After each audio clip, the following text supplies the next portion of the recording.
Masih sehat? Puji Tuhan. Puji Tuhan ya. Luar biasa. Hari ini firman Tuhan kita terambil dari Kolose pasal yang pertama, ayat yang ke-16.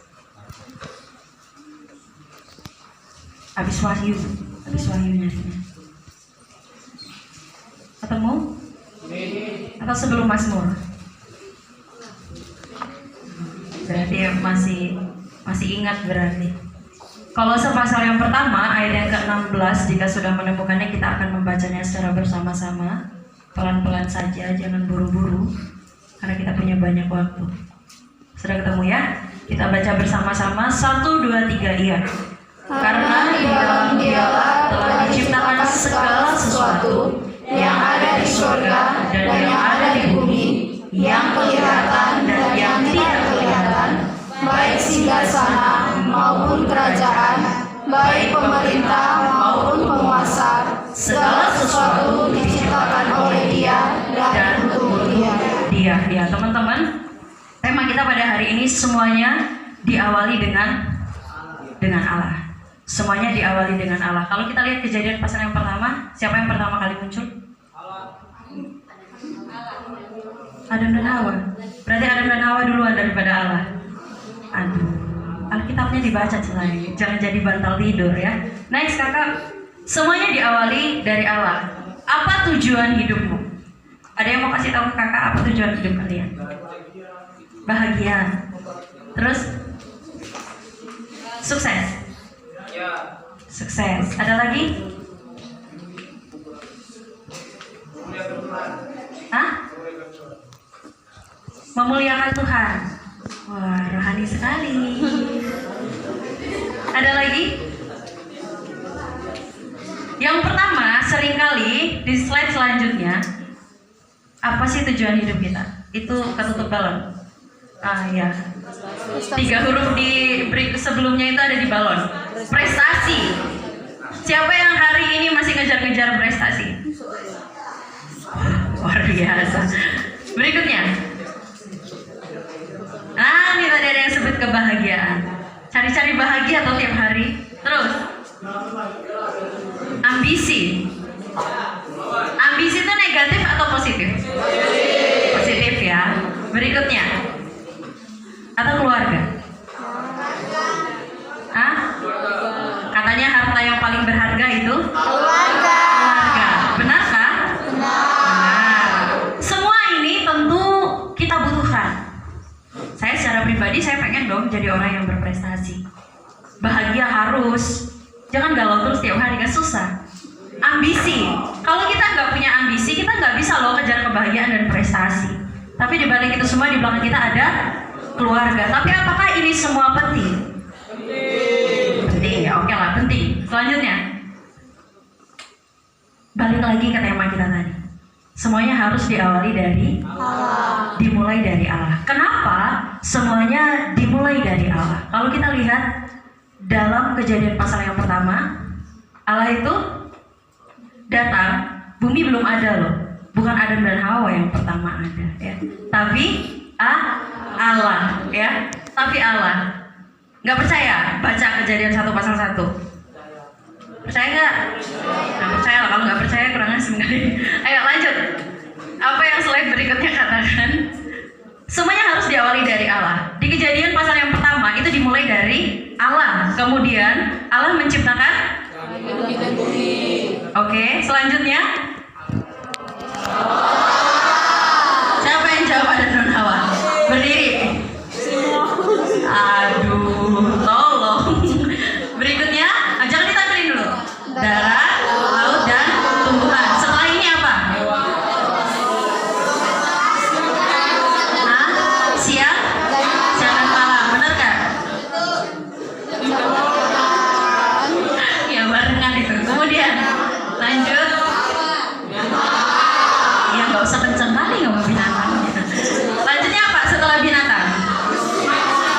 Hah? Benar nggak? Iya, manusia itu Anda dan saya. Baru Adam dan Hawa. Hari keberapa coba Adam dan Hawa?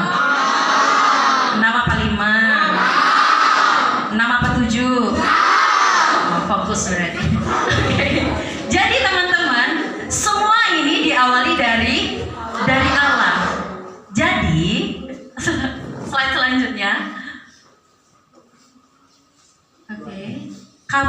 diciptakan untuk tujuannya. Jadi teman-teman, kamu ada hari ini itu untuk tujuan Tuhan, bukan tujuan kita sendiri. Kita berprestasi itu karena tujuan Tuhan ada dalam hidup kita. Kita bahagia itu karena ada tujuan Tuhan dalam hidup kita. Kita punya keluarga itu juga karena tujuan Tuhan dalam hidup kita. Kita nggak bisa loh nentuin kita harus lahir di tengah-tengah keluarga Barack Obama, nggak bisa. Atau aku pengennya lahir jadi anaknya Ratu Elizabeth, nggak bisa. Karena apa? Tuhan punya tujuan. Kenapa kamu harus lahir di Papua? Kenapa kamu harus lahir di Bengkulu? Kenapa harus kamu lahir di Tanah Jawa? Itu semua ada tujuan Tuhan. Berikutnya, kamu dilahirkan oleh tujuannya. Kamu tuh dilahirkan oleh tujuannya, bukan tujuan mama papa kalian, bukan. Tapi karena tujuan Tuhan. Buktinya di mana? Kita buka slide selanjutnya. Tertutup kakak. Yeremia 1 ayat 5. Kita buka yuk. Yeremia. Di mana Yeremia?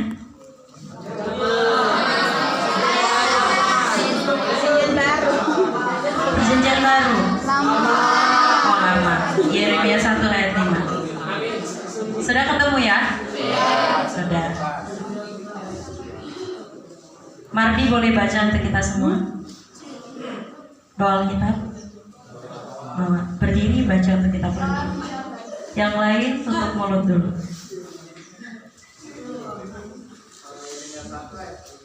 Sebelum aku membentuk engkau dalam rahim ibumu, aku telah mengenal engkau, dan sebelum engkau keluar dari kandungan, aku telah menguruskan engkau. Aku telah menetapkan engkau menjadi nabi bagi bangsa-bangsa. Ya, terima kasih. Nah, ini firman Tuhan ditujukan oleh Allah untuk Yeremia pada waktu itu dan kita pada saat sekarang. Coba kita perhatikan baik-baik ayat kalimat ini. Sebelum aku membentuk engkau dalam rahim, berarti belum terjadi pembuahan. Jadi, mama papamu belum ketemu, belum pacaran, belum nikah, itu Tuhan sudah tahu kita. Sudah tahu Jenny itu bakalan gendut, punya mata yang besar, suka ngomong. Ya, sudah tahu nanti ada yang punya badan kecil hitam tapi menggemaskan. Nah, Tuhan tahu itu teman-teman sebelum kita ada dalam rahim ibu kita. Luar biasa nggak?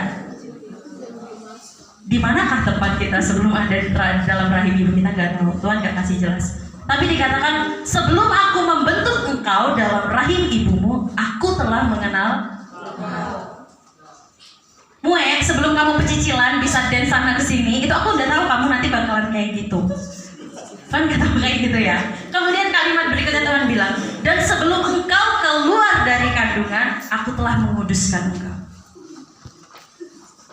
Jadi sebelum kamu lahir, oe kayak gitu ya. Sebelum Carmen lahir tanggal 18 kemarin, sebelum keluar, itu Tuhan sudah menguduskan Carmen.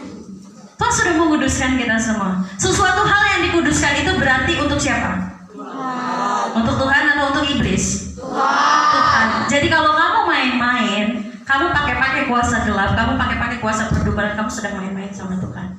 Kenapa? Kamu tuh punya Tuhan.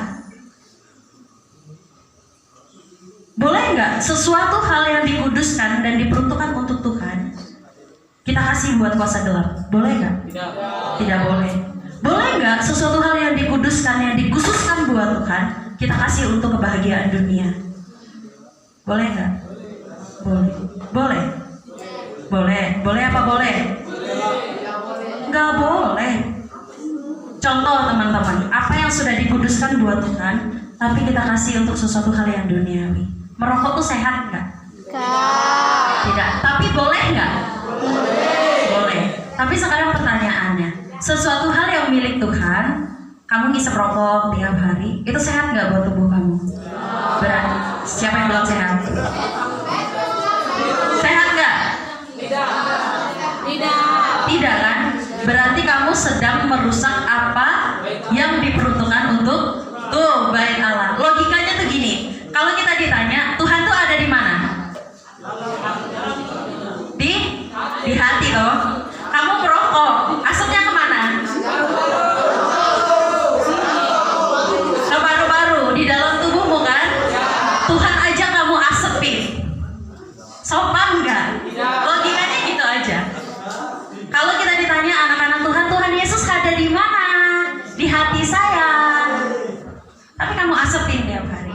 seperti itu. Sesuatu hal yang dikhususkan buat Tuhan, yang dikuduskan buat Tuhan, itu sedang kita rusak. Dan itu tidak boleh. Karena apa?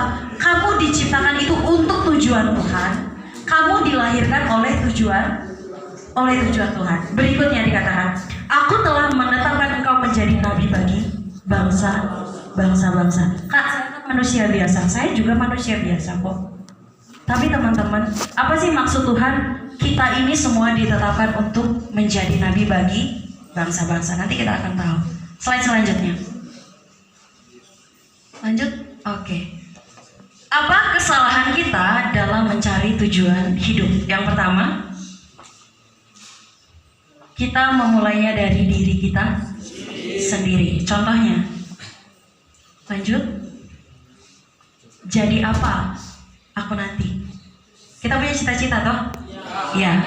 Jadi apa aku nanti? Oh, jadi pengennya sekolah nanti jadi dosen. Mulai dari diri kita. Berikutnya, apa yang harus aku lakukan untuk hidupku? Sekolah, cari-cari ya supaya pintar belajar dari pagi sampai sore, lanjut malam subuh lagi. Wah, luar biasa. Ya, dari pagi sampai malam, siang tidur, sore lanjut sampai subuh belajar biar pintar. Apa yang harus aku lakukan untuk hidupku? Banyak orang berjuang mati-matian, teman-teman, meninggalkan segala sesuatu untuk tujuan hidupnya. Berikutnya, apa ambisiku? Kita mulai selalu dari diri kita. Apa sih yang aku mau kejar? Kita kejar itu terus sampai dapat, ya. Berikutnya, ini semua salah. Ini semua salah. Kalau dunia bilang, benar, kamu harus punya plan. Pertama kamu harus kejar apa, target kamu apa, selesai apa, dan apa yang kamu capai dari itu. Kalau dunia bilang itu benar, tapi kalau Tuhan bilang itu salah. Berikutnya,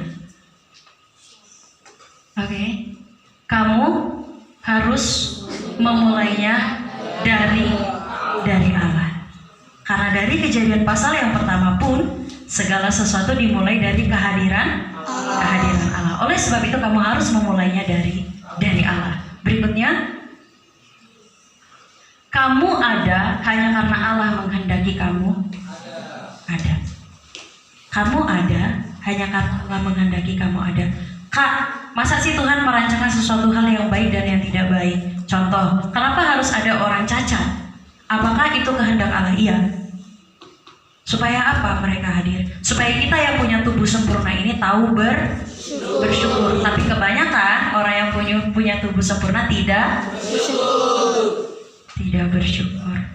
Ada banyak orang yang tidak punya tangan dan kaki, tapi bisa berprestasi dan memuliakan Tuhan dan tetap bersyukur. Tapi kita yang punya tubuh sempurna, yang punya tubuh yang baik, lengkap, gak ada cacatnya, tidak tahu cara bersyukur. Tahu sebenarnya, tapi mungkin pura-pura lupa.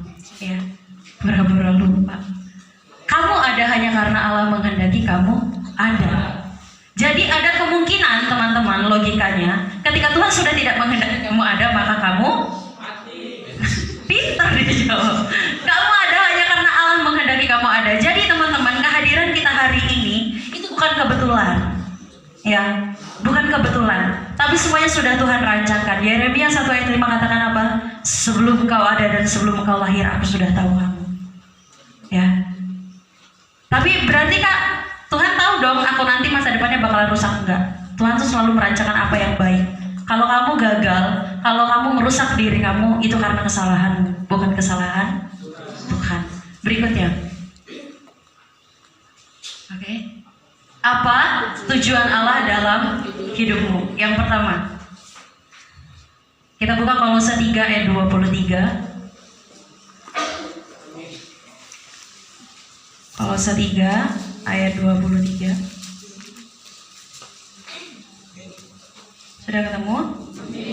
Oke, kita baca bersama-sama. 1, 2, 3, iya.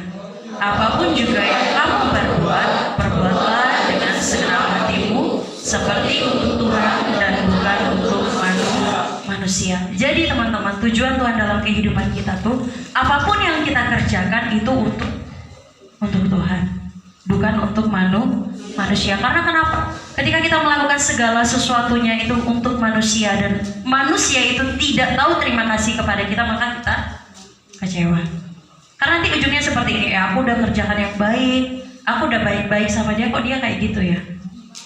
Tapi kalau kita mengerjakan itu untuk Tuhan, semata-mata untuk kemuliaan Tuhan, maka kita tidak akan pernah kecewa. Ya, jangan coel-coel temannya dulu. Kalau mau main-main silakan keluar pintunya sebelah kiri. Efesus 2 ayat yang ke-10. Kita buka sama-sama. Efesus 2 ayat yang ke-10. Sudah ketemu? Kita baca sama-sama ya. 1, 2, 3, iya. Karena kita ini buatan Allah, diciptakan dalam Kristus Yesus untuk melakukan pekerjaan baik yang dipersiapkan Allah sebelumnya.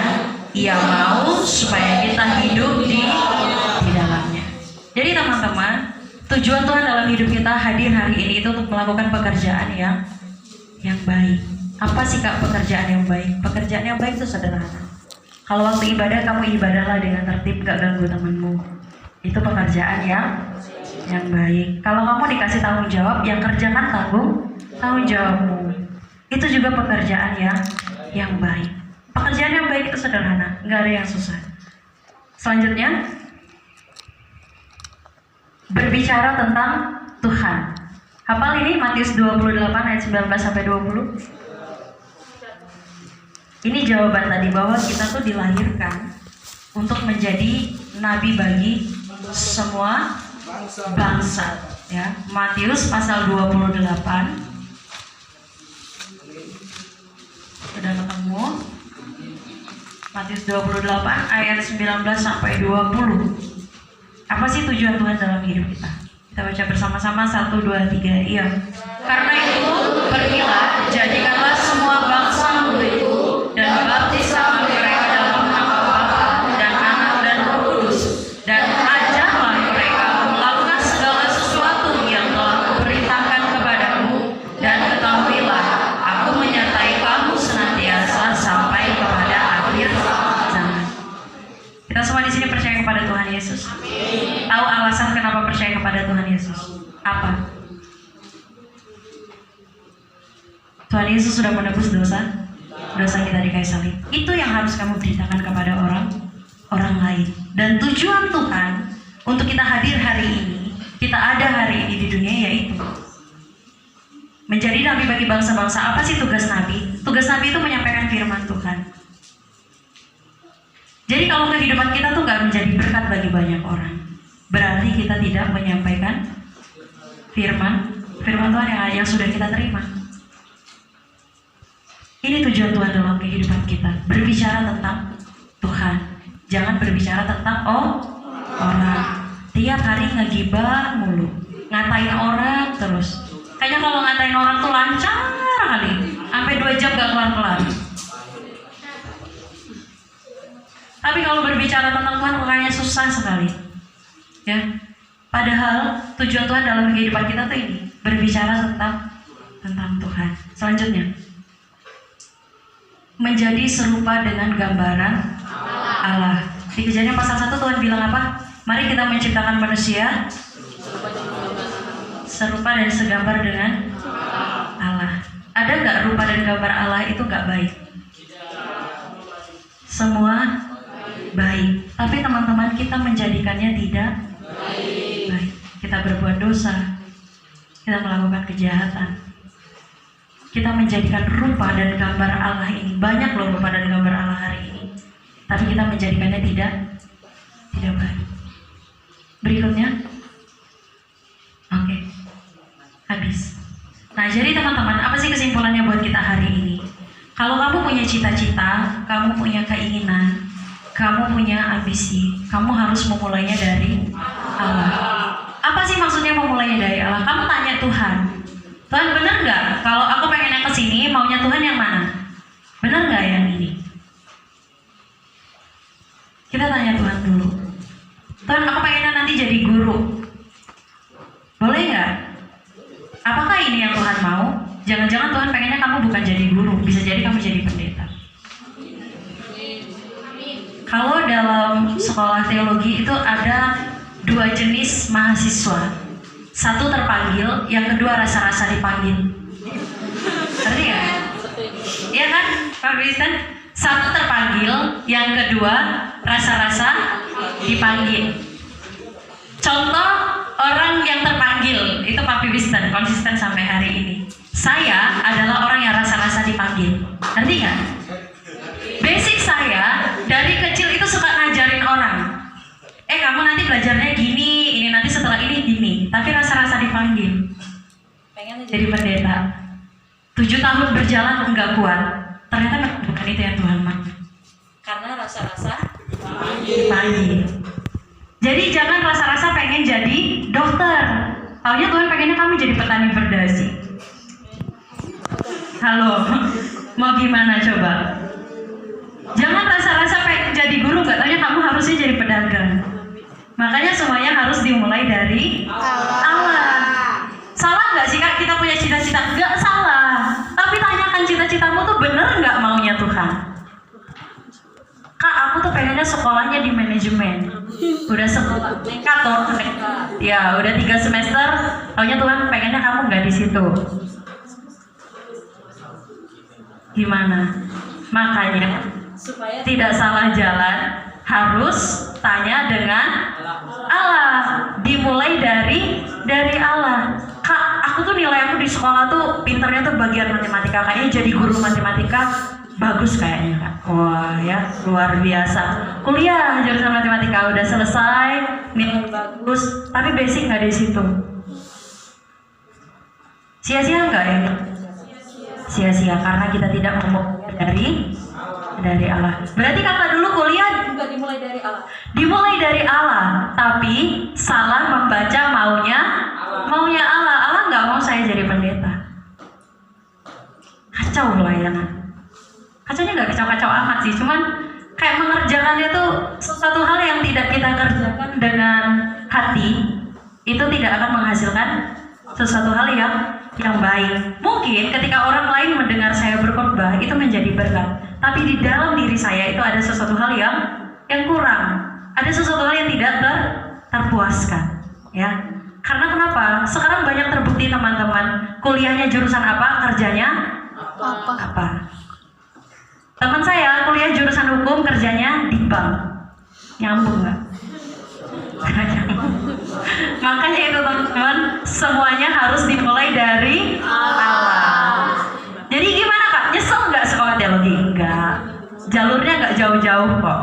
Ya, materi yang saya pelajari di kuliah yang pertama dengan kuliah yang kedua itu nggak jauh-jauh beda, nggak jauh-jauh. Cuman memang Tuhan maunya saya tidak di situ. Berapa tahun Kak mencari maunya Tuhan? 25 tahun. Mulai dari mama saya janji iman, saya ikuti janji iman, saya selesaikan itu dan ternyata bukan. Tuhan mau saya jadi seorang guru, bukan seorang pendeta. Jadi teman-teman, apa tujuan hidup kalian hari ini? Tanyakan itu sama Tuhan. Apakah hanya tentang pekerjaan? Tidak. Pasangan hidup pun seperti itu. Ya, pasangan hidup juga seperti itu. Tanya sama Tuhan. Enggak Kak, udah cinta mati sama dia, udahlah. Itu aja, nggak mau ganti-ganti. Apapun yang terjadi, mau badai, mau halilintar, pokoknya sama dia itulah Kak. Karena udah cinta. Jangan salah teman-teman. Ya, kalau itu bukan maunya Tuhan, nggak akan bisa. Nggak akan bisa. Ya. Saya banyak ketemu sama teman-teman saya lah yang satu tingkat kuliah. Sudah pacaran mulai dari masuk kuliah sampai selesai, sampai ikatan dinas, sudah sampai wisuda, putus. Ujung-ujungnya ketemu dengan orang yang baru 3 bulan nikah karena udah punya anak. So simple. Jadi teman, kalau yang ada di sampingmu dan ada di hatimu hari ini itu bukan maunya Tuhan, sampai bikin kamu gagal move on sekalipun, kalau itu bukan maunya Tuhan, tidak akan bisa. Ya, yang senyum-senyum itu bertobat. Ya, yang senyum-senyum itu betul. Apalagi kalau tidak seiman. Ingat baik-baik. Firman Tuhan bilang kalau kamu pacaran tidak seiman itu tidak akan pernah jadi. Sekalipun itu jadi, itu tidak akan memuliakan